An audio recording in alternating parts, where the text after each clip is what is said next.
Hey guys, so I'm here with John, which is John the Third, which is a Jack, Yeah. which I learned, which you'll learn in the podcast, and we just talked for about an hour about submarines and what's going on with workforce development and all the things that are right up my alley, and I'm sure a bunch of you. Very interesting conversation, not because I was in it, but just a very interesting educational conversation, and I hope you guys could take some time out of your day to have a listen. So before we could jump into it, tell me about that Jack and John thing again, Yeah. because that's something I just So learned. John F. Kennedy's buddy called him Jack. Really? Yeah. So I don't know how if this is a Kennedy room. I see we got the Reagan books up there. well, Trust but verify. it's I try not to be political, but Trust but verify. okay. So the reason I'm late, the reason I was 2 minutes late this morning is Mhm. because I went and stopped at a masonry place in Bohemia because I Okay. live out east. That's So, where I like- live in Bohemia. Oh, you're in Bohemia. Okay, Yeah. so I was at Bargain Build. Okay, It's a great it's spot. right up the block. Great, no free ads, but great spot. Right. And I was like, well, because by the time I head back east this afternoon, it's going to be too late. So I was like, oh, I'll just stop. I'll just swing in there at 9 real fast, and because I'm redoing my bathroom. Nice. And so like they load up my truck bed with the tile that I ordered, and then I was like, oh, Ronald Reagan, trust but verify. So I opened one of the pieces of tile, and of course it was the wrong piece of tile. They had to wheel it all back in, wheel it all back out, and that's why I was 2 minutes late. So that's why you always check. Trust but verify. Yeah. So the John Jack thing is anytime there is a John the Third, so I'm John the Third. Right. A lot of times they will get the nickname of Jack. That's really all I got. So I got to ask my Uncle Jack if he's really a John the Third. Yeah. He lives in Hawaii now. I'm gonna reach out to him Nice. today. You Yeah. should just go visit him. Yeah. Well, that would be nice. Longer flight, but it would be nice. Yeah. Yeah. So- But you can get a direct flight from JFK to Oahu. Really? It's 11 hours. Yeah. Wow. You went to Oahu. 11 hours? Yeah. I don't know. 11 hours, and if you go from JFK, you have to fly Hawaiian Airlines, which does not have in-flight movies. Really? It's 2024, And there's no apparently in-flight there's no movies. in-flight movies on Hawaiian Airlines. So Delta and JetBlue really spoil you. I mean, you could pick out Delta's there's the like best. 50 movies to go from. Delta's the best. Yeah. But let's go the opposite of airplanes Yeah. and the complete opposite of Go under airplanes, the and let's sea. go under the sea with submarines, which is why you're basically here today. Yes. So let's delve into what you actually do and why you're here. Sure. So I'll get this out. I'll get the dirty little secret out first. So I am a contractor, right? I do not work for the U.S. Navy. I am a contractor who I just contracted to provide services to the U.S. Navy. Is that contracted from the government? Yeah. Okay. Yeah. So I work for a company that has a contract with the government.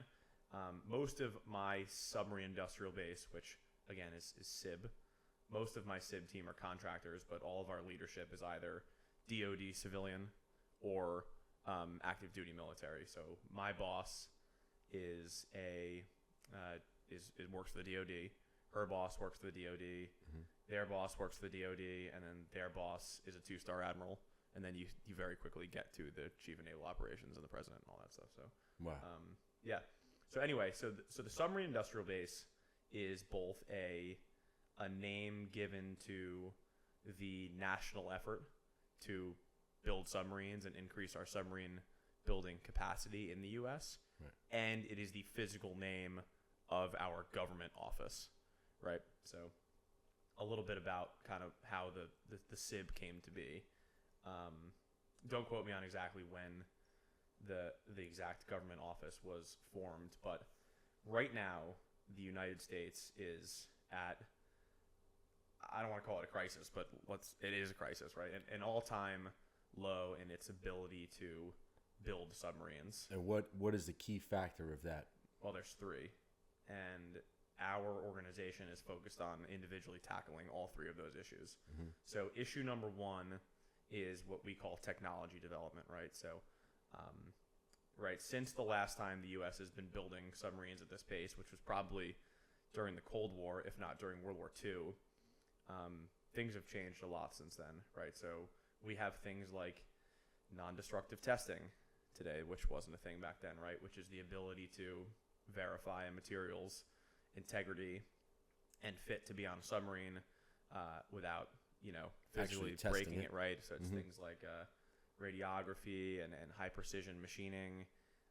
And those are all things that, the U.S. industrial base and the government quickly need to get sped up on, right? There's also CNC machining, right? Computer numerical control machining. So your old methods of grinding and milling and lathing, while still super important and super applicable, are on modern machine shop floors being replaced by computers. It's antiquated. Right. Yeah. So additive manufacturing, right, which is 3D printing, that's something that wasn't around the last time our country was building submarines at the clip we are today. So, it's not that technology doesn't exist in the U.S. It certainly exists in the world, right, in some of our adversary countries, which are building submarines a lot faster than we are.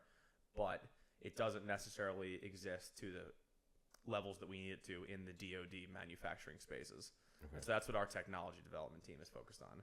Now, can you what's the DoD again? Department of Defense. Okay. Excuse me, yeah. Just want everyone to understand what that is. Yeah, sure. We love acronyms. Mm-hmm. And eventually. Well, you need it because there's a lot of verbiage. Yeah. But it does. I'll be in a room sometimes with people and they'll say an entire sentence full of acronyms. Right. Sometimes I ask what they mean, and other times I just nod my head. I'm gonna Google that later. Google that after. Yeah. So our second pillar of trying to tackle this problem is what we call supplier development, right? Okay. So, again, don't quote me on the numbers, but it's something like in our peak of submarine production, back in the 60s and even before that, we had something like over 10,000 submarine suppliers across the country, and the number today is significantly less than that, with an even lower number of what we call critical suppliers, which are suppliers. There's 5 critical suppliers here on Long Island. Curtiss-Wright is one of them, right? That's a big one. Yep, Curtiss-Wright's the biggest submarine supplier we have here on Long Island, and they do some incredible stuff. I've gotten to walk their shop floor a few times. It's impressive. Yeah, Mike Chinque. I can't remember exactly what his title is, but he's a general manager there. Is a GM. Yeah. He's super high up there and great guy. He's a former submarine officer. Big Navy guy. Yeah. Big Navy guy. Mm-hmm. Yeah. Loves submarines. Always wears the pin. But yeah, so rightfully so. That's freaking awesome. I mean, what's not cool about a submarine? Most things are cool. Yeah. Most things are cool. Except for when they break, but I mean, that's anything. And the lack of sunlight. Well, that's it. And the lack of anywhere to work out. Oh, there's no gyms on a submarine. No, there's, and we'll get into this in a few minutes, but okay. there's fast attack submarines and there's ballistic missile submarines, and the fast attack submarines, which is what I was on, which are significantly smaller, don't have gyms. I had a treadmill, which was in the engine room, and so you'd be running, and there would be like a steam pipe. You have like headphones on like too? A foot from my face. Oh my god! Now, if I remember correctly, I don't even think you were allowed to wear headphones. I think it was like a thing that you couldn't wear headphones because if an alarm went off. Oh, okay. Or something, or someone needed it because it was really loud in there. Makes sense. Maybe you could. I don't know. I don't think you could though. And then we would do our like CrossFit workouts in the torpedo room. So I'd have like a 2-foot wide hallway in between a bunch of torpedoes that I would do like push-ups and sit-ups, and we had those dumbbells where you could like use a band and change the weight. That's cool. But anyway, it's just a torpedo right there. It could explode and It's crazy. Yeah. We got bigger problems if that happens. Yeah. We think the USS Scorpion. So there's two submarines that have two U.S. submarines that have gone down since World War II. Mm-hmm. One is the Thresher, and one is the Scorpion. And the popular theory with why the Scorpion went down is because there was what's called a hot running torpedo, which is a torpedo that was meant to be launched and never ejected. It just from the submarine and blew up right then and there. Yeah. That's the going theory. That sucks. There's other conspiracy theories out there. Yeah. Like the Russians, but we won't get into that. No, and I don't think it's true. But people love a good conspiracy theory, especially on podcasts. Yeah. Yeah. So what a critical supplier is a supplier that if they go out of business, they are the only people making that part for the submarine force. So like say, there's a company on Long Island, and this is hypothetical, right, that makes a certain type of gasket for a valve, a super specialized gasket for a valve that moves high pressure water through the reactor compartment of a submarine that has all these different chemical and structural components because it deals with radiation and superheated water and all that. If this company goes under for whatever reason, and they're probably a small business, especially if they're on Long Island, because everyone on Long Island is a small business. And if there's no succession plan, if the guy passes or God forbid, then you're up the creek, basically. Yeah, or they just don't have enough skilled labor. If they go under, then they're the only people that make that part. And so like another big thing our supply chain team is trying to do is, either bolster those critical suppliers or reduce the number of critical suppliers with, repetition and finding ways to build our submarine supply base up throughout the country. And then our third pillar of effort, which is why I'm here, and I think which is why you're most interested in talking about this today, is the workforce piece, right? So it's great if we can move ourselves into the 21st century with manufacturing processes, and it's great if we can, infuse all this money into the economy and get all these different companies who have the capability to be submarine suppliers, get them all contracts and bring them into the fold and get them through the bureaucracy of Electric Boat and Newport News, which are our two prime contractors, shipbuilders. Get them into the small business world with those prime contractors. It's awesome if that all happens. Yeah. But the reality. What's that website? Just so people listening. So our website is buildsubmarines.com. There you go. And that's how. It's a very interesting website. Yeah. And I'll talk about that in a minute. But to finish the workforce thought, it's great if we move ourselves in the 21st century on technology development. It's great if we bring our submarine supply chain up to where we want it to be. But let's face it, we have a national crisis in skilled labor throughout the country, and it's even more, I'd say, illustrated here on Long Island. And I think you'd agree with that. See, people say this to me all the time because I'm in the HVAC and construction end. So someone commented the other day on the YouTube, and they're like, "Oh, well, it doesn't really matter if there's less maintenance guys for HVAC, or that it's not going to affect the world." Yeah. And it's such an ignorant comment because it's that plus all the other avenues of workforce that we need help in. And then this is a major one that no one's talking about. The fact that, if we can't build what we have to build to protect or have our defense system for the United States, that's a real problem. And people need to talk about it more, obviously. Yeah, and most of these, and certainly all these companies need engineers, right? Like Curtiss-Wright needs engineers. GSE Dynamics and Hauppauge needs engineers. Electric Boat, Newport News, they need engineers. But a majority of these jobs that we have a shortage on are, CNC machine operators, welders, mechanical assembly men and women, quality inspectors, shop floor technicians, jobs that don't require college degrees. They might say that one more time. Jobs that do not require college degrees, jobs that within a year or two of training, or even 4 months if you go down to Danville, Virginia, and take part in the Navy's ADTM program. Now they'll pay kids to go down there for that, right? Full scholarship. You get trained. It's called Accelerated Training in Defense Manufacturing, or ADTM. Right. It's located in Danville, Virginia, which is a cool little town. It's right on the North Carolina border. And they will give you a full scholarship to go down there. You can be completely entry level. Like we're sending a girl down there right now who I met at a job fair in New Jersey, who has, I think she was, and this is the joke you make all the time, but she literally was working at McDonald's. So we always say hey, this is a lot better than your job at McDonald's. She literally was working at McDonald's. She came to the job fair because nothing against McDonald's, but she wants something a little more of substance and maybe with a little more income, upward mobility. Yeah. Room for advancement. She was like, "Hey, I'm entry level. I don't even know what welding is." And I was like, "Well, let's go. Let's go. Yeah. You're exactly who we want." Now, is it regimented down there? Like, is it good for, say a parent listening or an aunt, uncle, grandparent that has, a niece or nephew or a son or a daughter that's kind of lost right now, that maybe is down a bad path? Is it regimented where it's kind of like the Navy, where it's disciplined? Yeah, you're not sending your kid to Paris Island, right? But you're a skilled labor guy, right?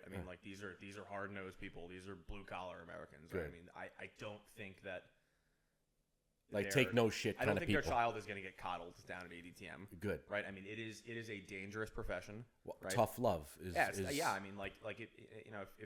If you're welding a piece of metal together and you're not paying attention, or you're being lax with your safety precautions, or your focus isn't in it, you could really hurt someone. Yeah. You could die. Not just right? yourself. Yeah, absolutely. Yeah, and so it's I think there is a lot of tough love. I think there's probably more tough love than you'd get in a college atmosphere. And people mistake that. Program, right? But they mistake tough love for mistreatment. So we'll pay you to go down there. It's 4 months. We will also give you a housing stipend. So you don't live on the campus. You would live out in town. Right. The only things you pay for are food, and there's a partnership with a local food bank. and then you pay for transportation, but there are ways to apply for a transportation subsidy as well. So ADTM is great. It's the official training partner of the Build Submarines effort. It's awesome. And so what buildsubmarines.com is, right? So we've talked about the SIB, and so I'm on the workforce development side. I'm the New York State workforce development lead. Now you're coming to our next meeting too, right? Not to Yes. cut you off. Good. Yes. Awesome. Kids need to hear this. Yeah, so I'm on the workforce development side, right? We have the technology development side, we have the supply chain development side, but like this, as much as anything, is like a war for hearts and minds, and like us just screaming the gospel of the SIB on the street to like parents, or underprivileged communities, or all the type of people that we want to be a part of this effort is going to get us nowhere. Right. So we realized we needed to come up with, and when I say we, I mean the Navy. Right. We realized that we needed to come up with a smarter way to sell this effort, and that's when they came up with buildsubmarines.com, which is leaves no ambiguity in the name to what we're trying to do. Which still amazes me because it's a tremendous site, and still a lot of people do not know about it. Yeah. So one thing. So we have some national marketing efforts, right? We have a NASCAR, which is cool. RFK Racing, Brad Keselowski. That's cool. I'm going to my first NASCAR race. I was just going to ask you that. Yeah, I've never been to a NASCAR. I'm marrying into a big NASCAR family, so this is good for me. Because I really. Oh, so you scored major points with this. Do you get to take anybody besides your I get future? to take my fiance, but I'm trying to get her family to come. Oh, okay, cool. But they're not going to get the government ticket like right. Thing. But I'm trying to get them to come and just be a part of it. Right. And hopefully we can like meet the driver and everything. That's cool. But I'm going to Watkins Glen in September. I'm very excited. That's cool. Very cool. But yeah, so we sponsor a NASCAR. We were the presenting sponsor of MLB opening day. Airports. There's some commercials, but when I came to Long Island, I'm from Long Island. Let me say, I think that's an important thing to say. Yeah, where did you grow up? I know you live out east now. I grew up in Mattituck. Okay, so you were always out east. I was in Ridge, so Longwood School District. Right. Until 4th grade. It's a good football team. Yeah, really good. Longwood Lions. Too bad I was like undersized and. Yeah. You're a big guy now. You're a tall guy. I'm a hockey player. Yeah. Oh, really? Yeah, I grew into my hockey player. Did you play at the rinks? I grew up playing there. Really? So Tom Palomara, he owns the rinks. Okay. He's on our board for our charity. Oh yeah. Okay. We need to figure that out. He's awesome guy. I don't think I know Tom. You'll meet him on the 15th. Perfect. Absolutely. Okay. He's at every meeting. Excellent. I grew up playing there, and then Mattituck High School, parents moved out east, and then SUNY Maritime College, so stayed somewhat local. Right. Went there on a full Navy scholarship, was lucky enough to get a full Navy scholarship, and then commissioned in the Navy as an officer in 2015, and became a submarine officer. Awesome. So was a submarine officer in the Navy for 8 years. How long is that maritime program?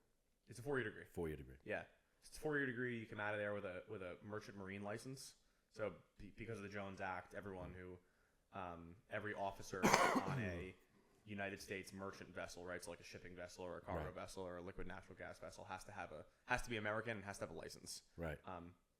Well, everyone that works on the ship, I believe, don't quote me on this, but has to be an American citizen, and all the officers, right? So like the engineers and the people who drive the ship and the master and the first mate all have to have a license. People don't even think about that long list. Yeah, how many people it takes to move those ships. No, and I do want to say that the ship that hit the bridge in Baltimore was not an American flagged vessel. Good. So don't be pointing at me for that one. Yeah. Or SUNY Maritime. It was a Singaporean vessel. I got introduced to my friend James. He went to Maritime. Oh, did he? Yeah. What's his last name? Oh my God, I always forget it because it's always on my probably phone. It's James Irish or Oakdale. Italian. Shit. Well, his dad's a periodontist. Brandt. Yeah, I think it's Brandt. No. Yeah, but we go fishing all the time together. It's a small world. Yeah, he's a big fisherman. Okay. Really good fisherman. I am too. So yeah. we'll have. So we'll hook up. Absolutely. Yeah. My first job was on a fishing boat at Orient Point. Nice. Yeah. Oh, so that's perfect. It's good fishing out there too. It is. Yeah. Plum Island. I never been there, but I hear. Well, most people haven't. Yeah, I hear good things. You have? Oh, for in your previous life. Well, Plum Island is like where all the experiments were had, right? Yeah. There's a all great scene. In all the Silence of the conspiracy Lambs. theories, right? You ever see Silence of the Lambs? Yeah, that's Plum Island. No. But they, in order to get Anthony Hopkins, Hannibal Lecter, to give more information about Buffalo Bill, who is the serial killer that they're trying to catch, they entice him, to go on this like island vacation, and they hand him the packet, and he ends up stealing the toothpick or the Right. paper clip from that packet, and Right. kills a guard with it later. But that's beside the point. He's reading the paper, and he goes, "Plum Island Animal Disease Research Facility," and he looks up at Starling, and he goes, "It sounds charming." It's a great scene. That's awesome. But oh God, where were we? You know what's funny? Who dated? Who's the? Oh my God, I don't want to forget because we just talked about it over the weekend. The woman who went to jail for quote unquote insider trading, but it wasn't. But she Martha was Stewart? Martha Stewart. So Martha Stewart was dating Anthony Hopkins, I think. Correct me if I'm wrong. And she could no longer date him anymore after that movie because it would freak her out. It's like the best acting performance of all time. Yeah. So she would look at him and you couldn't date him anymore because of it. It's messed up. Yeah. So she moved on to Snoop Dogg. She doesn't date Snoop Dogg. It's silly. Anyway, so We were talking about workforce development, yes, which is a good thing to talk about. which is the whole we prime. were talking about ADTM. Yes. And then that's right. And then we went into buildsubmarines.com. Mm-hmm. So what buildsubmarines. Oh, I remember where I was going. So I was talking about our national marketing efforts. I said I came to Long Island, and I said, oh, but I'm actually from Long Island, and we went down that rabbit hole. Right. So when I took this role, right, as the New York State Workforce Development Lead Right. for the Submarine Industrial Base, I realized that we need to do a better job of getting buildsubmarines.com out to the Long Island audience. Because frankly, I don't know how many Long Islanders watch NASCAR. I think there's plenty of them that do, but Yeah, but still, that's not I don't think that's something where people are going and they're gonna. Granted, I'm sure it's a huge multi-billion-dollar industry of marketing in those aspects, but people are focused on the race. They may just hint to that and not really think of it. Yeah. Whereas what we discussed is we have that curriculum that we're having the schools pick up. This is something that needs to go into the curriculum, so you could entrench into the kids in 9th and 10th grade, and as they progress, now by the time they're of age, they could just fall right into this stuff. yeah, That's the game, and hopefully with your connections, we could get some push with that. Well, so one thing we're doing on Long Island with buildsubmarines.com is we're hopefully rolling out an advertising campaign with the Long Island Railroad pretty soon, Okay. which I'm excited about. And then on the high school point, so Bob Vecchio, Yeah. who I know has been on this podcast, He's great. he's director of the. He's got so National much Subject knowledge in that head of his. School board administration. Yeah, so he's introduced me to two different existing CTE, which is career technical education programs, Right.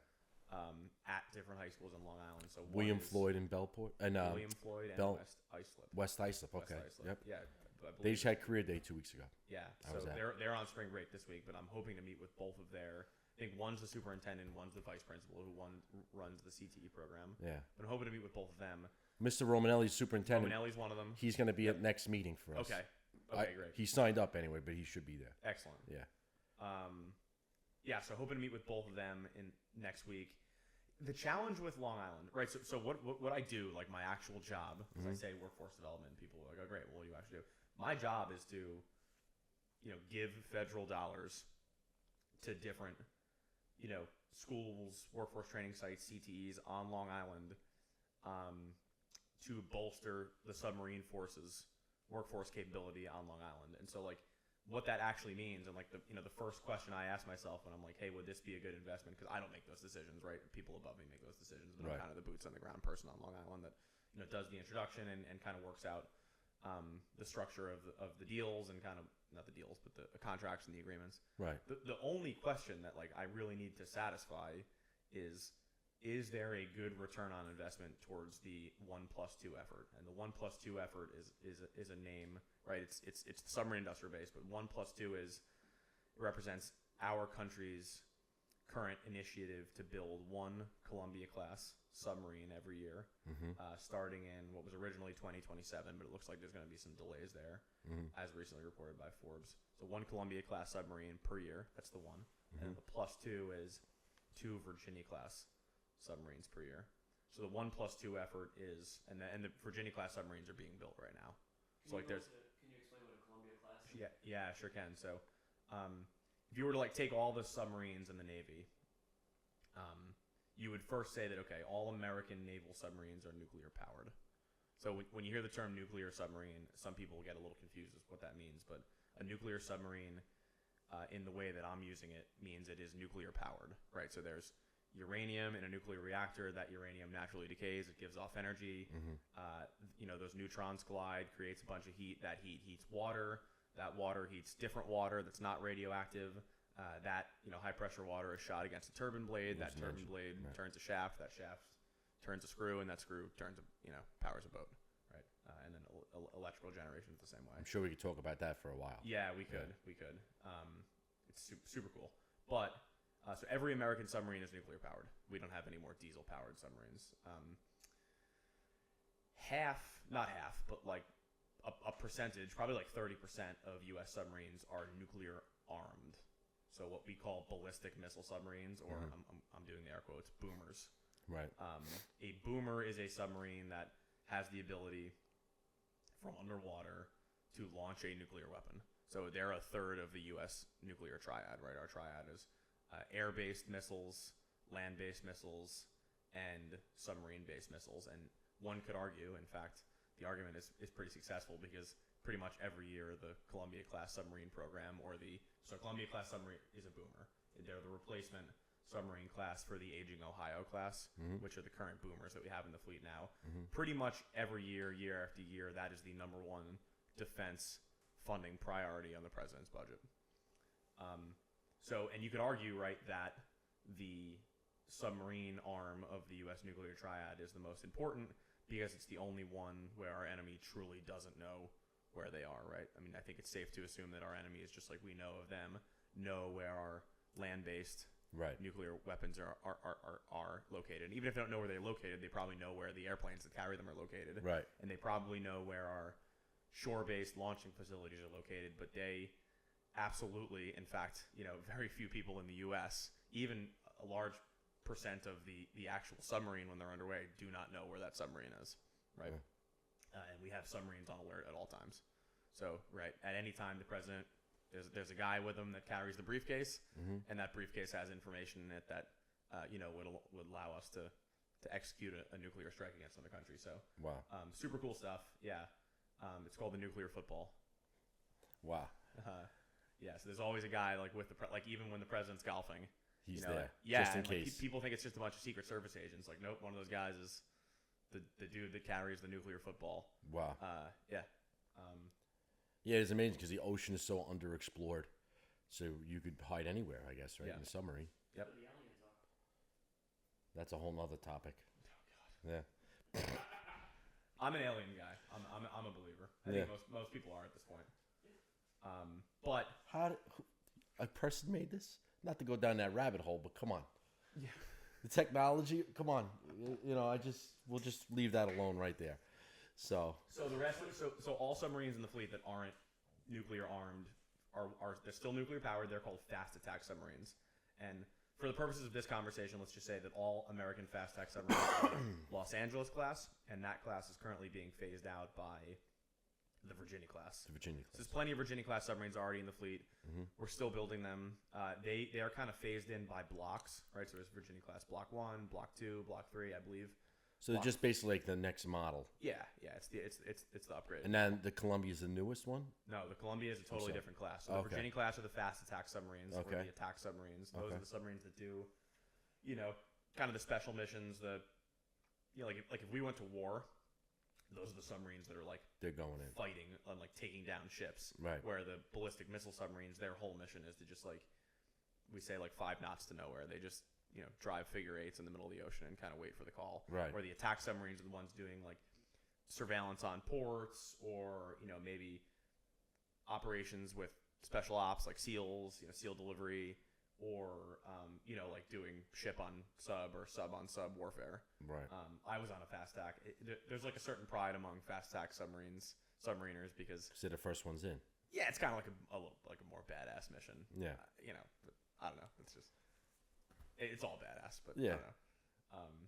I think you're a little more tactically trained and tactically minded if you're on a fast attack submarine. Now, how many guys would normally be on a submarine now? Depends how many riders we take along. So anywhere from low hundreds to 140, 150. Pretty much every time you go out, you have riders, whether it's people from another ship that are trying to get qualified because their ship is in a dry dock, or it's contractors from a shipyard that have to test a new piece of machinery, or distinguished visitors like the Commodore or an admiral or some politician that wants to come on board with you. Now, not to stay on topic. Yeah. There's a whole nother maintenance program to, I guess, take care of these submarines too. Yeah, Right? and so I'm really happy you brought that up. So it's not only the 1+2 effort, which is why we're struggling. So it's really 1+2 plus sustainability plus partnership. Plus, this is so cool. Oh, So it's really easy to go down rabbit holes with this. Absolutely, Because yeah. it's like, we're talking about workforce, but Well, but submarines are really cool. This is the shit that keeps you up at night. Yeah. Like you start thinking about this stuff because who today? I'm sure there's people who will be listening to this that'll say, "I never thought of any of that." Yeah. And then you go down that whole rabbit hole of not only how to create the technology to build a submarine, what goes on a submarine, the avenue of what ballistics are on a submarine, how to get the people on the submarine to operate the submarine, how to fix a submarine. Right? There's so many things to go down. Yeah. So the 1+2 plus so the submarine industrial base's mission, right, is 1+2 plus sustainment plus partnership. Right. You mentioned the sustainment piece, which is, hey, we have an aging fleet. Which, I mean, if you read the latest Forbes article, it does not shed a nice light on where we're at with our construction delays, right? Like, China has over 10 shipyards that can, by themselves, assemble and put a submarine to sea.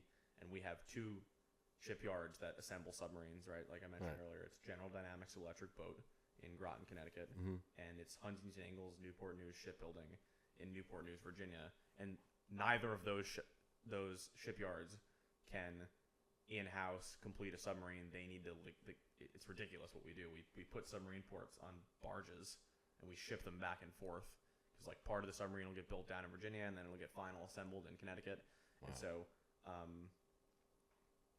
we're very reliant on and there's delays. There's a ton of delay. I mean, COVID was horrible for shipbuilding in the U.S. And so you took a hit in how many things? I mean, you couldn't work, and then how many people didn't come back to do their job? And then just the supply chain issues were crippling because people didn't come back to do their job. Right, so all trickles out. And because of that, we have all this demand on our private and public shipyards to do all this work to the existing fleet to give them what are called service life extensions. Right. And we don't just like slap a 2-year extension on a nuclear reactor on a submarine willy-nilly, right? There's a lot that goes into that. There's a lot of maintenance. Yeah. Naval Reactors, which is the governing body for the U.S. Navy's nuclear program, is unbelievably stringent, right? Unbelievably stringent, and for good reason. And they won't service life extend a submarine unless they are absolutely sure that it can be extended. But that requires a lot of resources. And then the last thing is partnership, right? So I don't know if you've heard of the AUKUS agreement. No. But it was over a year ago now that the U.S. entered a trilateral nuclear agreement with so AUKUS, right? AU is Australia, UK, and US, which is the US. So AUKUS, it's a trilateral agreement between the Americans, the Australians, and the British to share both nuclear submarine technology and physical secrets, right? Like how we build them. Now, is Australia and the UK having issues with workforce development as well? I don't want to speak to that, but I guess I can't speak as intelligently as I could here. But I mean, it's a global thing. It's a global thing. Yeah, I mean, so it's not just here. Yeah, right. It's. I mean, there were huge questions raised about Australia's ability to. What do you honestly think? Not that I'm going to hold you to. I mean, it's just an opinion. What do you honestly think the reason why we're down this road right now? And how long ago did it start? Did it start 10 years ago? Did it start 20 years ago? Did it start 3 years ago? Like, where do you think this went bad? That, now you saw, who was that news anchor that talked to Mike? He did an interview with Mike Rowe, our ex-governor's Cuomo. Did an interview talking about this. Finally, now people are starting to talk about trades, but then once again, everyone thinks carpenter, electrician, plumber. This is a whole nother aspect that no one knows about. So where do you think that this started going awry? I think that we, like the youth, and like I'm only 30, so I don't want to sound like. Yeah, but you don't present yourself as a 30-year-old. Thanks. But that was the norm. How many years ago? Now you meet a 30-year-old Yeah. and it's like, oh, he's just a kid. No, he's not. I think we're in this like instant gratification social media generation where everyone wants everything immediately, right? Like you if you want something, you just pull it up on your phone or you Google it or you go on TikTok, and it's like making money and like making it in this US capitalism economy is not an easy thing. Like No. everyone you meet that's successful did not have that, or most people that you meet that have had success or like own their own home or like, you know, send their kids to a nice college, or, you know, maybe don't send their kids to a nice college, and right. You get my point. Everyone that you meet that has quote unquote made it in life did not have that come easy to them. But a lot of us were not raised in the generation of like, hey, things are just going to get handed to you, and it seems like that's an issue with the younger generation, and they're not willing to like. I mean, like, you're right. If you want to become, we talked about it with ADTM earlier. If you want to go be on a shop floor and become like an expert CNC machine operator, like that's going to require work, and that's going to require some tough love, and that's going to require a lot of failures, and that's going to require you to be able to fail, and then, you know, maybe feel sorry for yourself for a little while, but like the only person that's going to get you out of that situation and make you better is yourself. Right.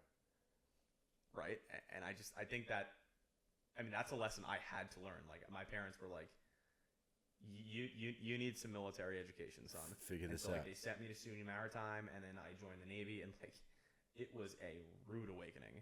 But like I feel like now I have like tools in my toolbox to like get through tough situations in life. Right. Or like if I want to do something that you could take with you in any aspect of any career. I think those tools and those characteristics.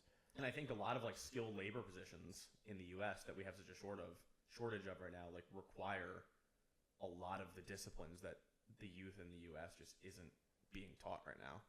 Now, going back to the CTE programs that we kind of touched on for a second, which we'll go into more depth. My finding, because I've been at this whole workforce development thing for a while now, and I've been talking to schools for a while, and what I find, and I don't know if you find it as well, maybe you could agree or disagree, is when I go to the CTE programs and I go to the BOCES programs, there's kids in it, but the kids that are in it aren't gonna proceed to further education in that aspect. They're doing something else. They're just there to take a class. Mm-hmm. So you're not getting the right kids to opt into these programs that are actually going to use the program and then excel in their late teens, 20s, 30s, down that path.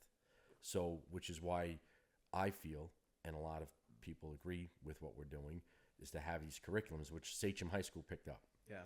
And it's just basically a curriculum that would have discussions like we're having right now between a teacher and a student base, 30, whatever many kids in a class, X amount of classes a day, you know, talking about these opportunities where you're going to get a kid who's going to pique interest and maybe go down the road of, hey, I want to take welding and CTE. And now you're getting the right kids into the CTE and BOCES programs. And then it'll further help us as far as getting kids right to work right after 12th grade. I had someone from NASA BOCES tell me that, you know, like they compete with just the stigma of blue collar jobs. Oh, yeah. Some of the wealthier areas in Nassau County. Yeah. And like, you know, that's something that is a way harder battle than going into like an underprivileged community in the South Bronx. Yeah. And saying, you know, hey, we'll pay you to get trained and we'll pay you a good starting salary, and within 5 years you're making six figures and it comes with benefits. Like that's easy compared to going into Manhasset. Right. And saying like, hey, just because you grew up in Manhasset does not mean you need to become a lawyer. Right. Because some people, even if you grew up in Manhasset, are not going to be lawyers. Right. And like they're not going to fit that mold. Incredibly honorable profession, and this will give you a pathway to not enter into college debt, to support your family, to afford to live on Long Island, which is damn near impossible today. Mm-hmm. You know, and just because it doesn't require a college degree does not mean you could be making a lot more money than your friends and doing something honorable at the same time. And it's a way to serve your country without having to join the military. And a lot of people don't want to join the military and move away, right? A lot of people just, you know, for whatever reason, don't necessarily like. I want to hammer that home. I was away from Long Island for 10 years. It sucked. Yeah. Right? Like my friends are here, my family's here. Like, you know, moving away is tough, especially if you have, you know, maybe you have kids. maybe you're married, maybe you have sick parents for whatever reason. A lot of people don't want to leave Long Island, Right. And Long Island's awesome. That's why I came back. Yeah, but you know what? I literally sent Frank a paragraph this morning discussing that. Yeah. You chose, and I chose, and Frank chose to put your dues in early, right? Right out of high school, you're putting your dues in. Whatever path it is, you're working, you were away from your family, you were away from your thing. I lived on Long Island, but I was still away from my family because I work 7 days a week. I miss holiday parties, I miss vacations, stuff like that. You chose to do that early, but now here you are, you're 30, you're in a position that's respected because you did that for the 10 years. So that's what the message we're trying to give to kids. Say, if you decide to say, I'm going to drop the hammer down early and I'm going to work hard and I'm going to put my dues in and I'm going to fail and I'm going to do this, by the time I'm 30, I'm going to be in a pretty good spot here. And then whether you want to get married or grow a family or whatever, you're in a better position financially, emotionally, physically, everything to move forward, especially on Long Island. And that's the message. And too many kids are, your age now saying, I think I'm trying to figure out or starting to figure out what I finally want to do. But it's really hard for an 18-year-old to make that decision. Like, the only reason I made that decision is because when I was in high school, my dad was a mortgage banker. And in 2008, we went from like an upper middle class family to a family riding the poverty line. Right. And my parents looked at me and were like, hey, our college savings for you are gone. Mm-hmm. So you better figure it out. Right. And like, I watched what it was like to have two parents, and like, God bless my parents, but like, we struggled when I was in high school, and I watched what it was like to have two parents who, weren't as financially stable as they would have liked. And that was the best lesson I ever could have learned, because I was like, I am never going to be in this position, and I'm going to do whatever it takes. I do not care if I live on a submarine between the ages of 22 to 26. I do not care. I'm never being in this situation. Right. And that's, that's why I joined the military. Like, I didn't join the military. Like, I didn't go running into the recruiter's office, screaming, I want to kill terrorists or anything like that. I mean, obviously I love my country, but I did it for financial stability. And that's the same reason why I think it's the easiest to convince some of these young people to get into the Build Submarines effort, because it is financial stability. I mean, like, with tremendous opportunity for advancement. Tremendous opportunity for advancement. Yeah. And so I do want to foot stomp another thing, and that, because we talked about ADTM earlier, like, if you live on Long Island and you want to become a welder or a CNC machinist, you do not have to go down to ADTM. It's a great program. It's a 4-month program. It's unbelievable training. It's paid for. It's great for someone who maybe doesn't live near a career technical education center. Now they come out certified and everything? They come out with certifications. Okay. Yeah. Certifications vary depending on what they do, but right. The SIB, right, we are putting federal dollars into Long Island as well. So it's not like, hey, if I want to become a welder, I need to move down to Virginia for 4 months. Right. We have an existing agreement with Suffolk County Community College. They have an outstanding welding. I met him. He was at career day at West High. Okay. Yeah. They have an older guy, nice guy. Yep. They have an outstanding welding and CNC program there, and we're paying for scholarships as long as students commit to working for a submarine supplier afterwards. We are working on a similar agreement with Nassau BOCES, both with their high school and adult education programs, on expanding their welding program, giving it some more certification options, and creating a new advanced manufacturing training center. Right. So that kind of gives us coverage for Nassau and Suffolk County. Like I said, I'm speaking to multiple high schools out here in Suffolk next week. There's also the Brentwood Center project in Brentwood on I believe it's Crooked Hill Road, that the Suffolk County Department of Labor is pursuing, and we are standing by to support that as soon as there's a few things on the political and contract side. Did you meet Diana LaChapelle yet? I haven't. Okay, she's with the Department of Labor. Okay. Yeah. Okay. Suffolk County. Yeah, there's the new administration, so I'm kind of the old administration left. I met her with the old administration. Then Commissioner Drago left. Yep. And now they got new administration. Gotcha. Finally up and moving now. Yeah, but that's an effort that is going to be jointly funded by the Suffolk County Department of Labor, the Submarine Industrial Base. There's some offshore wind folks investing in that space, and then New York State Office of Strategic Workforce Development. So there's money to be made here from people, which then brings me to another topic of conversation is you want to make sure that people are doing what they're doing for the right reasons, right? BOCES is a great program, but BOCES also makes a lot of money. Yeah. I think it's $18,000 a kid to send to BOCES. And the other thing is... So you want to make sure that the right kids are going there. Otherwise, misappropriation of funding. Yeah, and I'll ask you for your honest opinion on something. 100%. Bob Vecchio and I got into this, and Yep. like, it seems like it's difficult for high schools with really advanced CTE programs and BOCES to coexist on Long Island. They're fighting for the same money. Yeah. That's why. Yeah. And it's shitty to see.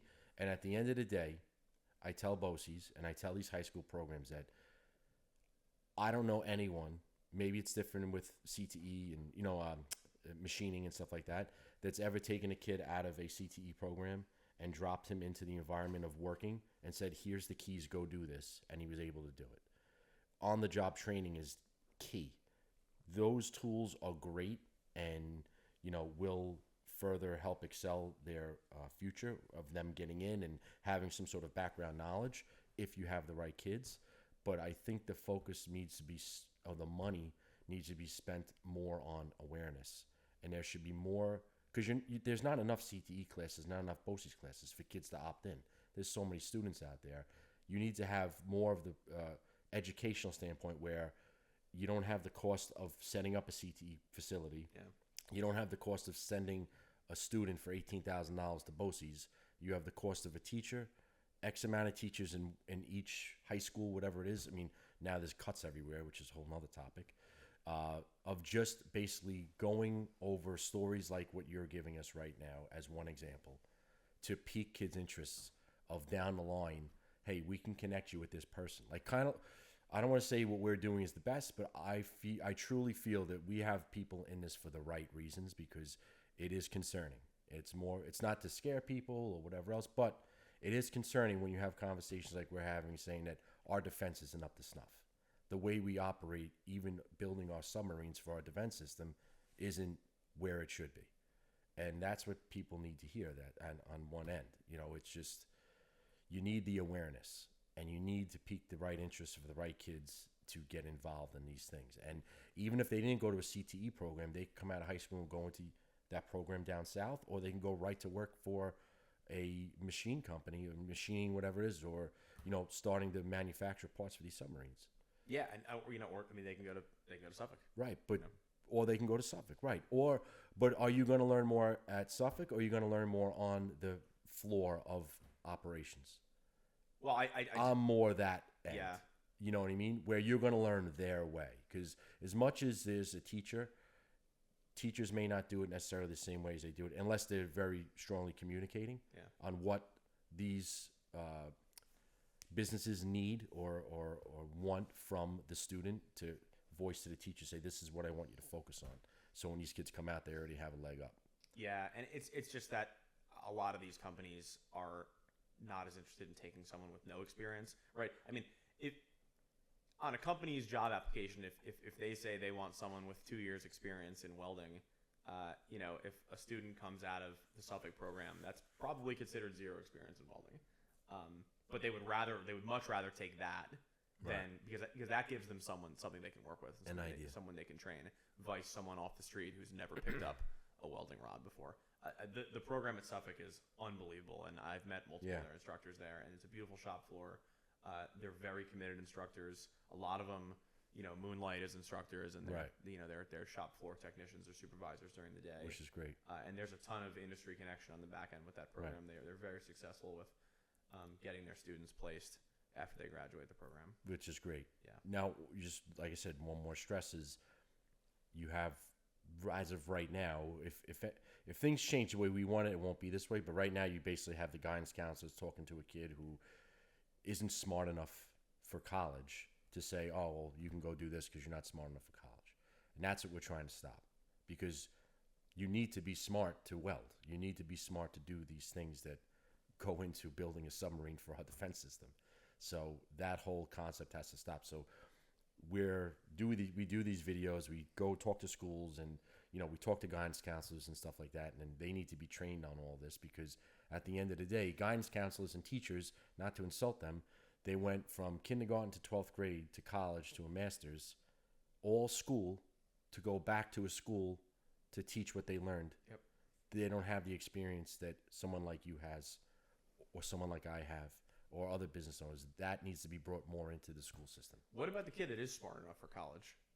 The kid is smart enough for college. I'm interested in the kid that is smart enough for college. That So- I want to get people to make the decision to say, hey, yeah, maybe I can go to college and come out with $100K in debt, but like, why not just become a outsmart CNC operator? outsmart everybody. Yeah, and then, not go and pay then the in debt. 10 years, be the supervisor, and then maybe go get a degree because you want to, become the chief engineer for the company. Like, I want that kid. So that's exactly what I'm trying. It's not about being smart. It's about finding the right fit for each mold. Yeah. So it's not about who's smarter, because you could have someone who could build you an engine for a car that can't go and take the bar to be a lawyer. Yeah. But he could build you a friggin' engine. So they're both smart. One's not better than the other. At the end of the day, we all hang out at the same pool, right? So I tell kids, I have a boat at Oakdale. Yeah. If you go down to the yacht club, I'm an HVAC guy. I'm a construction guy. I hang out with contractors. I hang out with lawyers. I hang out with real estate agents. I hang out with guys who own hockey rinks. I hang out with doctors. Yeah. They're all there. At the end of the day, your ability to be strong at what you're strong at will get you to that point.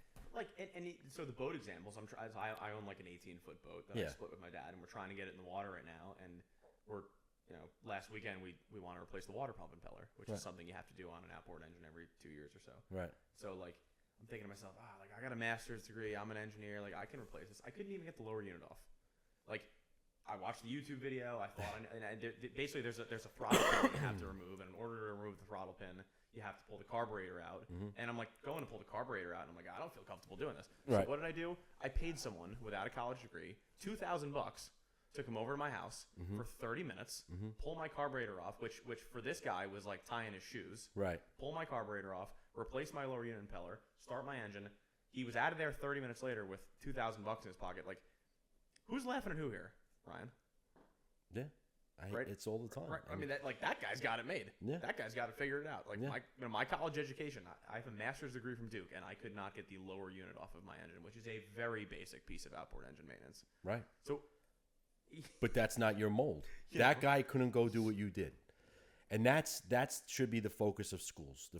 Once again, the focus should be finding the right person to fit the right mold. Right. It's not one mold. It's thousands of different molds out there, and if you do your job as a teacher and you could figure that out early on, you could help these kids because they have the hands-on, but we don't have it as much as them. Let me quickly give a pitch for like why, because I want it to be obvious why we're here in New York and on Long Island. Yeah.